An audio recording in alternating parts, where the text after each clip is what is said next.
Hello दोस्तों, कैसे हैं आप लोग। उम्मीद है कि मस्त होंगे, स्वस्थ होंगे और पढ़ाई को जारी रखे होंगे। तो चलिए आज हम आप लोगों के बीच अगले 1 मिनट में एक नए टूल्स के बारे में आप लोगों को मैं क्लियर कर दे रहा हूँ। इसका नाम है OMO।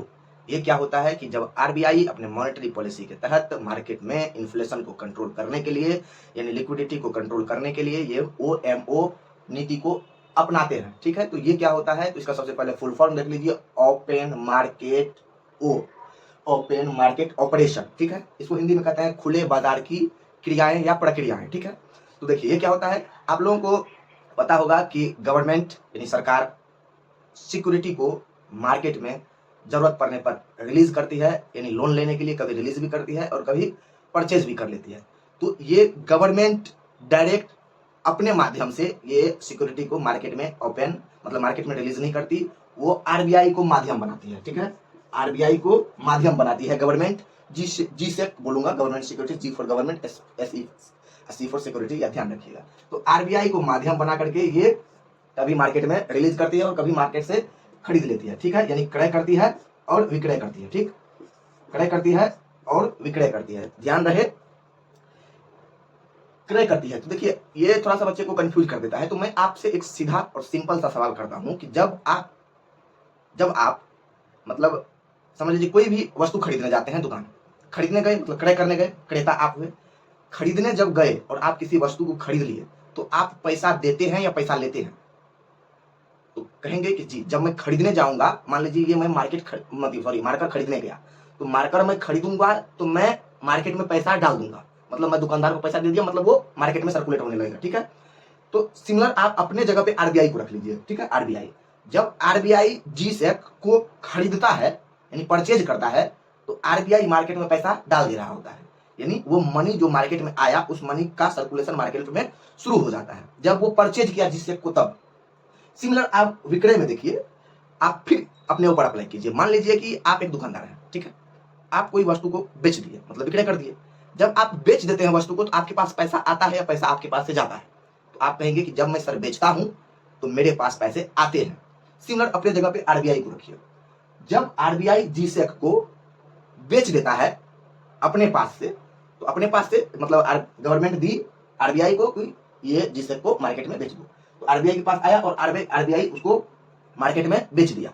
अब जब मार्केट में बेच दिया जी सेक को आरबीआई, तो अब मार्केट से पैसा आना शुरू होता है।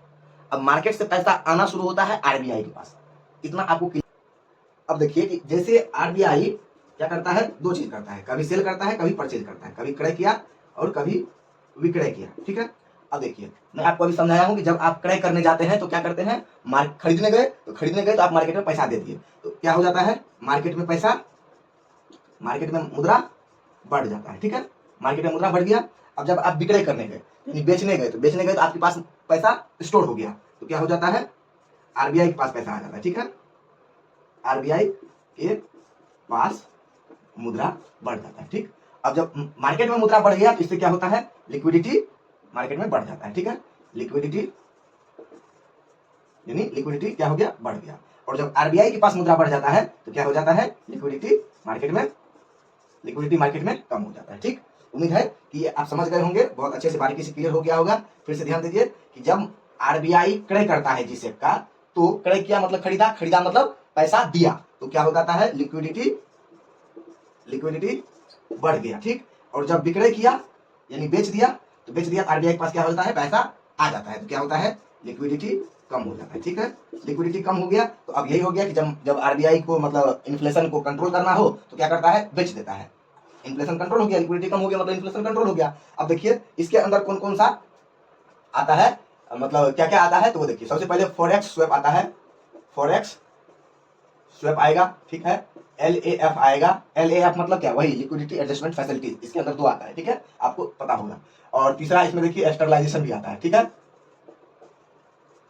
स्टरलाइजेशन भी आता है और स्टरलाइजेशन आता है। अब स्टरलाइजेशन क्या होता है, ये मैं आपको नेक्स्ट वीडियो में बताऊंगा, क्योंकि फिर ये वीडियो लंबा हो जाएगा। इतना ध्यान रखिए कि ये आंतरिक मुद्रिक को प्रोटेक्शन देने के लिए मतलब सुरक्षा देने के लिए इस टूल्स का इस्तेमाल किया जाता है। ठीक, इसके अतिरिक्त और इसमें कुछ बचा ओपन मार्केट ऑपरेशन में, नहीं। ठीक है, तो चलिए इतना क्लियर हो गया होगा आपको। उम्मीद है कि मस्त रहे होंगे, स्वस्थ रहे होंगे, और अगर चैनल पे नए हैं तो चैनल को सब्सक्राइब भी कर लिए होंगे। ठीक है, और वीडियो को शेयर भी कर दीजिए।